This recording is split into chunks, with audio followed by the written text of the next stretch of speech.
pilot on board. Welcome back. Welcome back to the CADCAST. It's been a bit since I've done one, but I've finally gotten the motivation again to do one. And something I want to make clear before I really get into this one. These single episodes of me just talking about stuff that interests me, don't expect them to be too long. Expect them to have very varied length. And again, they're just things that I find interesting and things that maybe you'll find interesting. They're not meant to be like crazy hour-long, exciting pieces of content. They're just meant to be little snippets, I guess, you could listen to, and I hope you find those interesting. And also, a lot like the first episode, and when that was uploaded compared to all the other CADcasts, expect sporadic uploads. These ones, I really do these whenever I feel like it, whenever I feel motivated to, because that's just kind of how I am. I can't really force myself to make these. I have to make them when I want to. So, with all that being said, welcome back. And today I'm going to be talking about something that is very, I guess you could say personal to me. It goes pretty far back, and it's a piece of American history and, I guess, the world that is very, very interesting to me. It does have to do with games. Not really video games, but games.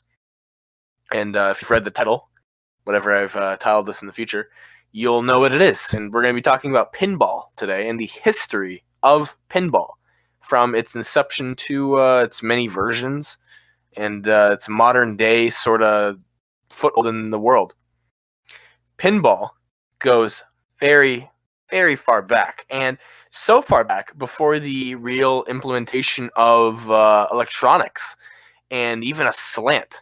It was first made in Europe as this kind of kids game called Bagatelle, and basically what Bagatelle is, it was this. If you think of like Plinko on like The Price is Right, if you know what that is, how you kind of drop a ball and it bounces around little pegs and lands in areas. It's kind of like that. You have this flat board with a plunger mechanism that you shoot ball bearings, many of them, up into a curve, and then they fall down these pins, which is what gives the game its name of pinball.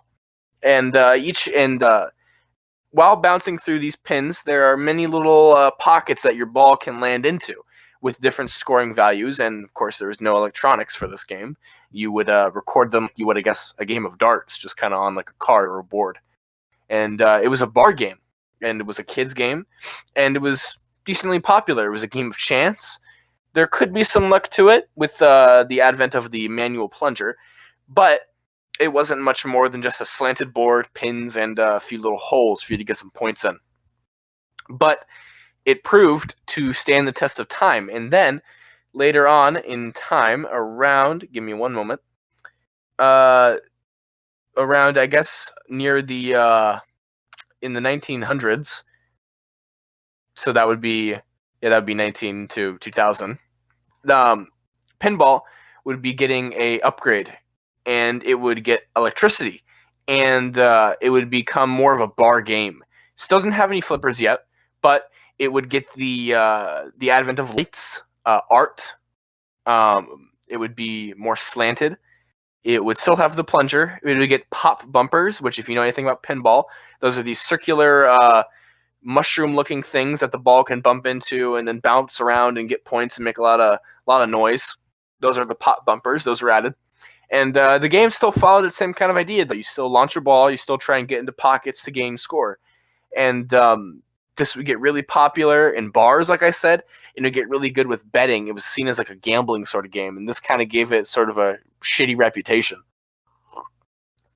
In 1943, if I'm not mistaken, 1942, so just a year off, 1942, the game was banned in New York City and many other American cities because it was seen as a gambling game that was so accessible to children.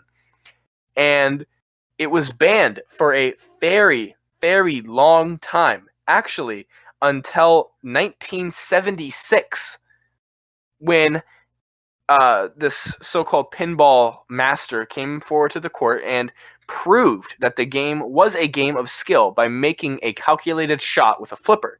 By this point, flippers were added, and electrical mechanical systems were added too.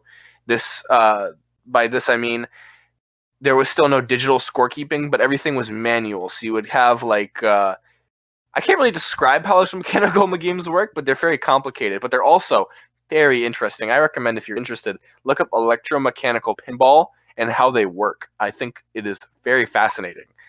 But nonetheless, this man came before the Supreme Court and proved that pinball was a game of skill by making a calculated shot perfectly, showing off that it is not, in fact, gambling and does take skill. This then lifted the pinball ban in the 1970s, specifically 1976. In 1947, Gottlieb released the very first game to feature flippers called Humpty Dumpty. And this game featured 6 flippers facing outwards rather than the standard 2 flippers near the bottom of many, pretty much all pinball games. This made the game a much more long-lasting endeavor rather than just a few ball shots. This could take many times, much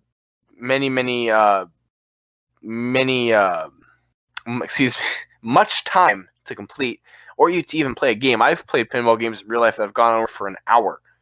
It all just depends on your skill and sometimes just pure fucking luck. Sometimes it's just completely against you. But I've had games. I've had a game on a specific table, my favorite pinball table of all time, called Tales of the Arabian Nights, back in Las Vegas at the Pinball Hall of Fame. This amazing building full of just, I would say, about 100 of just pinball greats, old classic electromechanical games, some weird oddities, some once made pinball machines, some old arcade games. It's just a fantastic place. But it had Tales of the Arabian Nights, which is my favorite pinball machine. And I spent about $10, and it is 50 cents per 3 balls, right? So I spent about $10 playing that game for about an hour. And I got all the way till the last mode, but I couldn't beat it because by the end, it's complete fucking luck. But still, that shows how long pinball can go on. And that game, Arabian Nights, was, I believe, a 1980s, maybe a late 70s game.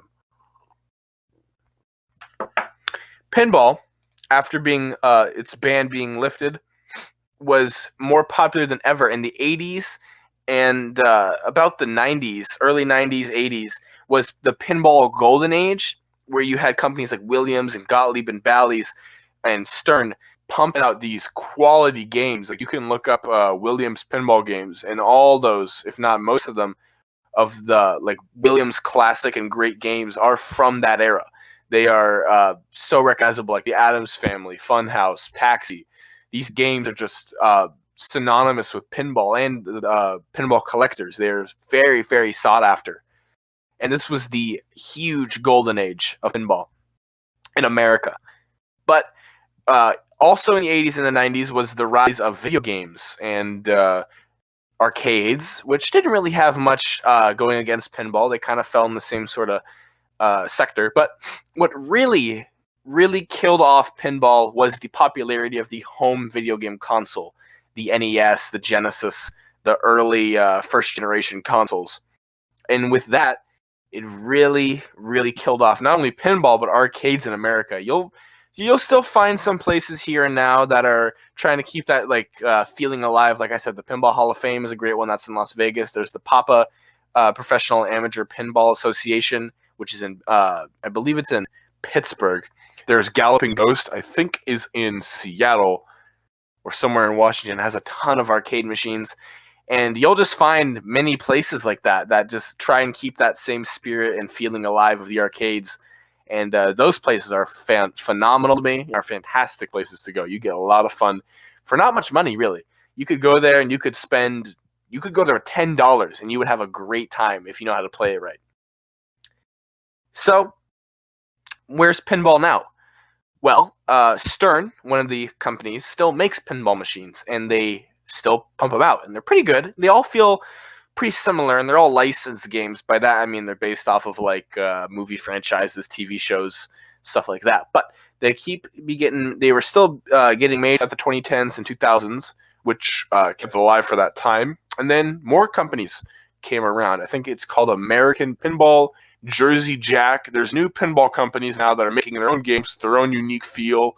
I have an American Pinball Oktoberfest mug, koozie that I actually got based off the game that they made, which I've seen. It looks amazing. I haven't played it yet, but it looks great. And so far, pinball's kind of getting into a small renaissance. I think the nostalgia for it is very strong. And I think not only thanks to Stern, Jersey Jack, and American Pinball, but also thanks to all the, arcades that try and keep that spirit alive. Like I said, Galloping Ghost, Jersey Jack, Papa, even small places like Fargo Pinball tried their best and did a great job of keeping these games alive and that spirit alive for the next generation. Because without that, I would have never found pinball. I was born in 2003. Pinball by then was already kind of on its way out the door. But now, before I wrap this up, I'm going to talk real quick about other versions of pinball that exist in the world. Like I mentioned, there's Bagatelle, which is probably no longer in production. I would be fucking hella surprised if I could find any company that makes Bagatelles. I made my own in my tech class. It is not an 100% accurate Bagatelle game, but I think it gets the idea across, and I'm very proud of it. There is Plinko, which, of course, like I mentioned before, Price is Right. You drop a ball from the top and it bounces down. It's also a mobile game. I think it's called Plinko still. Either way, we've probably heard of Plinko before. There's Pachinko, which is a Japanese gambling game, which is very similar to Plinko and Bagatelle, except it is vertical, and every ball costs a fixed amount of money, and your goal is to get more balls in your bucket than you did going in for prizes, which then you go to a separate building and pawn for cash. And Pachinko is loud, it is noisy, it's kind of scummy. I think it is very alluring, though, and if I ever go to Japan, I'll be sure to try it because it looks interesting and like a big waste of money. Look up Pachinko if you've never seen it before. There's a really great video by this person called Super Bunny Hop. I recommend you look up his Pachinko video. It goes very good and in depth about what I'm trying to get at with Pachinko.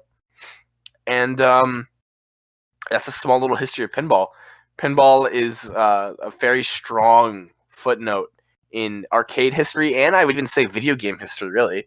Nowadays, you'll find video game pinball simulations, and it's awesome to me that new pinball games are still getting produced and are still getting sold. People still buy these. People still collect these. People, grew up with pinball now and are in their 40s and 50s, are just still going with it.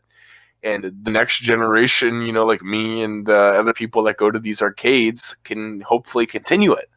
I would love to own a pinball machine. They don't cost a crazy amount of money. It's more just upkeep than anything because it's an actual physical game, not like code. But that's all I got to say, really. If you've never played pinball, I would recommend you try it. It's probably not for everyone, but I think it's for most people.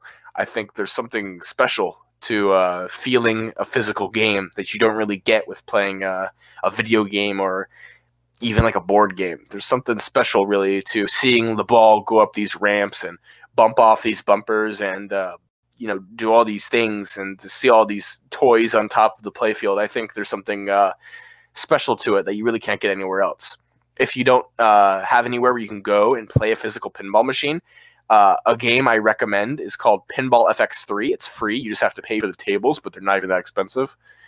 They have a vast collection of Williams pinball machines on there, which are all real games with real-ish physics. You can't never be perfect, but you understand what I mean. And that's a great way to start and get into pinball. It's very rewarding. Not at all punishing like a real pinball game. You're not wasting money. You can play however much you want as long as you buy the game or buy the tables. I mean, and that's a great way to get into it, I think. But otherwise, I guess that'd be it. I would say that's the history of pinball, and that's my little history of pinball. And thank you for listening. I hope you found this interesting. And I guess thanks for listening. Talk to you later.